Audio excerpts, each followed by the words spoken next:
Hello, hello, hello, and how are you? I'm fine, I'm fine. I hope that you are too. Hmm, who are we going to meet today? Here's my three-headed dragon. Dragons are kind of bad guys usually in myths and legends. Sometimes they have three heads. Sometimes they have wings, sometimes they don't have wings, sometimes they have one head, sometimes they breathe fire.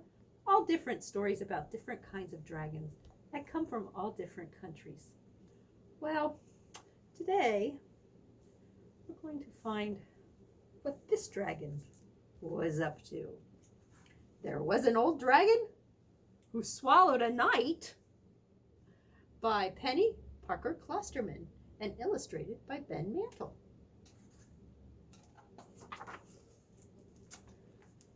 There's a wanted poster. That's usually you'll have bad guys on a wanted poster. There's the dragon, and here goes the knight. He's got a map where to find the dragon. Oh, danger! Beware, dragon! There was an old dragon who swallowed a knight. I don't know why he swallowed the knight. It's not polite. Look, he's in the dragon's belly. There was an old dragon who swallowed a steed. Do you know what a steed is? Sure, it's a horse that needs a rider. There was an old dragon who swallowed a steed that galloped around at a terrible speed. Oh, how the dragon wished it would stop that clippity, clippity, clippity, clop. He swallowed the steed right after the knight. I don't know why he swallowed the knight. It's not polite. There was an old dragon who swallowed a squire, the king's helper, who hollered, "That's hot," when the dragon breathed fire. He swallowed the squire to calm the steed that galloped around at a terrible speed. Clippity-clop, clippity-clop, clippity-clop. He swallowed the steed right after the knight, but I don't know why he swallowed the knight. It's not polite. There was an old dragon who swallowed a cook, a savory cook, and his recipe book. He swallowed the cook to fatten the squire. He swallowed the squire to calm the speed that galloped around at a terrible speed. Clippity-clop, clippity-clop, clippity-clop. He swallowed the steed right after the knight, but I don't know why he swallowed the knight. You know, can you help me say it? It's not polite. There was an old dragon who swallowed a lady. It seemed quite shady to swallow a lady. He swallowed the lady to rule the cook. He swallowed the cook to fatten the squire. He swallowed the squire to calm the steed that galloped around at a terrible speed. He swallowed the steed right after the knight, but I don't know why he swallowed the knight. Help me say it. It's not polite. There was an old dragon who swallowed a castle. A whole castle? Swallowed it down to the last golden tassel. He swallowed the castle to hold the lady. He swallowed the lady to rule the cook. He swallowed the cook to fatten the squire. He swallowed the squire to calm the steed that galloped around at a terrible speed. He swallowed the steed right after the knight.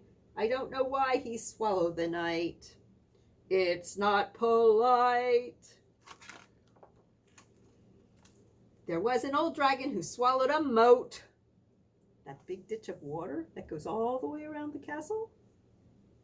He guzzled and gulped it right down his throat. Can you see where all these people are? Down inside the dragon's belly.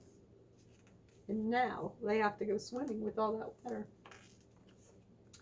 With all of that water, he started to bloat. And that's when the dragon roared. And I quote, "Okay, enough. I've had enough. More than enough of swallowing stuff. Maybe I've been a tad impolite. Perhaps I should only have swallowed the night." Look how fat he is.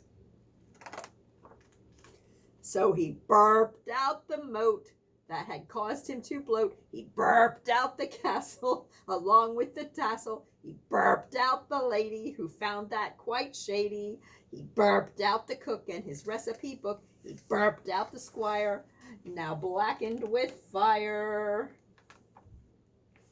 Then with all of the power that he could amass, the dragon burped out with one last billow of gas. Oh no. What's the last thing to come? Burp. And with terrible speed, he burped out the steed. Clippity clop, clippity clop, clippity clop, clippity clop, clippity clop, clippity clop, clippity. Stop! Is there anything left? There was an old dragon who swallowed a knight. He's all by himself. Just right. Good night. That's just silly. Well, here's a dragon that has a real big problem. Duncan, the story dragon. He has a book. Lots of books. This one's about an alien. Duncan the dragon loved to read. When Duncan read a book, the story came to life. Look what he's imagining when he reads about aliens. And his imagination caught fire. Unfortunately, so did his book.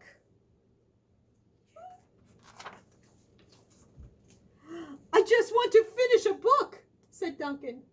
"I need to know what happens. Do the pirates find treasure? Does the captain save the ship? Do aliens conquer the earth?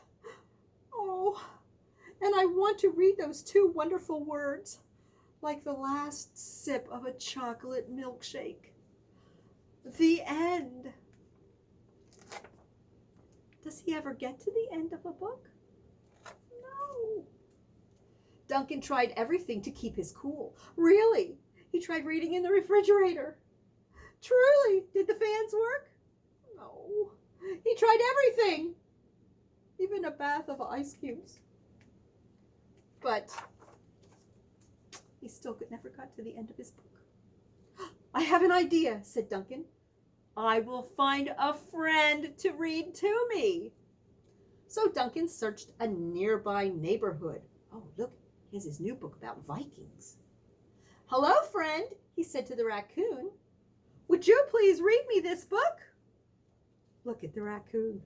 He sees a dragon. Ah! Swoosh. I guess the raccoon's not going to help. Duncan explored an evergreen forest. "Hello, friend," he said to a possum. "Could you please read me this book?" Plonk. Oh, he scared the possum. He's playing possum, pretending he's dead. So Duncan traveled to a faraway farm. "Hello, friend," he said to the bull. "Will you please read this book to me?" Does that bull look very friendly? Yow! I guess the bull isn't going to be a very good book reading friend.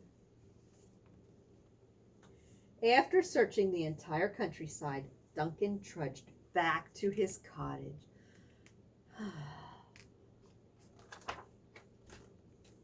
As he hugged his book, a fat tear trickled down Duncan's cheek, and it landed with a plop, and it drabbled across the floor, and then it ran split into a mouse who was reading a book about the friendly dragon. What's wrong? Sad ending? Asked the mouse. I'll never know, said Duncan. I never get to the end. Duncan explained his problem, and then he noticed a twinkle in the mouse's eye. Do you like books? Duncan asked. I love books, said the mouse. Will you please read me this book? Certainly, said the mouse. So the mouse read to Duncan, very carefully. Together, they battled sea monsters and discovered new lands and took breaks for roasted hot dogs and toasted marshmallows. Well, the fire's good for something, isn't it? Finally, the friends sailed home. Then the mouse read those two wonderful words, like the last sip of a chocolate milkshake. The end. Duncan finally got to the end of a book. Well, actually, it was only the beginning of a beautiful friendship. Look at all the books to explore. Yay for Duncan. Oops. Sorry about the book. Whoa, must have been a really good book. Keep your books away from dragons, unless you're reading the story to them. How would you like to make your own dragon? Here's my dragon, made out of a toilet paper tube. If you have some pom-poms, you could make a face and wiggle eyes, or you could just paste paper eyes on. This is tissue paper that I found in some kind of fire colors. You see him breathing his fire.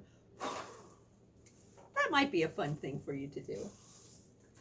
If you're looking for some good books about dragons, here's one with some facts about fictional dragons with some fun flaps. Let's see here. Ooh, there his wings are. One by Peter Scott. Here's The Truth About Dragons. You can learn all kinds of things about dragons by Thomas Kingsley Troop and illustrated by Jeff Ebler. How about The Dragon's Scales? They're using the word scales in two different ways. The dragon has scales on his back, and he has a scale to balance things and see what weighs the most and what weighs the least. And there's a little girl kind of plays a trick on the dragon. You might enjoy that. Dear Dragon, this is so funny, by Josh Funk. A boy and a dragon become pen pals, but neither of them knows that the other one's a boy or the other one's a dragon. It's kind of funny. Tom Fletcher wrote, "There's a dragon in your book." Highly interactive and lots of fun. Here's a good summer one, when a dragon moves in to your sandcastle. The Popcorn Dragon by Jane Fair. What happens when the dragon's fire gets a little too close to the corn? And of course, Dragon Loves Tacos 1 and 2 by Adam Rubin and Daniel Salmieri. You might really enjoy those. Thanks for visiting me today. I hope you can get some new books from the library and hope we can see you here in a couple weeks. Let's try singing a little quick song together. Let's see if you can do the motions with me. Little dragon. We're going to pretend we're a little dragon. Little dragon, count to 3. Little dragon, bend your knee. Little dragon, flap your wings. Little dragon, jump like springs. Little dragon, touch your toes. Little dragon, scratch your nose. Little dragon, make a funny face. Little dragon, run in place. Little dragon, lay on the floor. Little dragon, start to snore.